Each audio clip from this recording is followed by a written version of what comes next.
Nigel Benn sums up Chris Eubank Jr. smashing egg on son Conor Benn's head perfectly in just 5 words. Chris Eubank Jr. made headlines this week for bringing an egg to his launch press conference with Conor Benn and cracking it on his rival's head. The born rivals are set to face off on April 26 over 2 years since their first scheduled bout fell through due to Benn twice testing positive for performance-enhancing drugs. Following an investigation conducted by the WBC, the sanctioning body announced that there was no conclusive evidence that Mr. Benn engaged in intentional or knowing ingestion of clomiphene, and Mr. Benn's documented and highly elevated consumption of eggs during the times relevant to the sample collection raised a reasonable explanation for the adverse finding.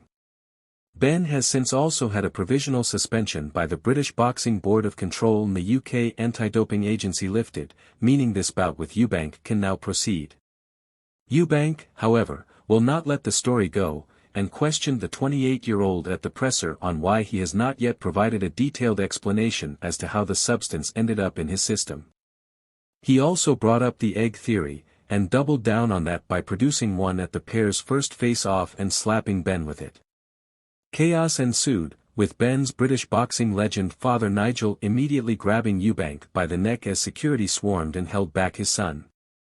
In the aftermath, Nigel reacted to the stunt in an interview with Matchroom Boxing, saying he was glad Conor didn't get him, something the promotion will agree with given hefty fines or even licenses being revoked would be a very real possibility should the brawl have been uncontained. I'm glad that Conor didn't get hold of him, 'cause Conor was going some. Then I had the opportunity and I went, and grabbed him by the throat.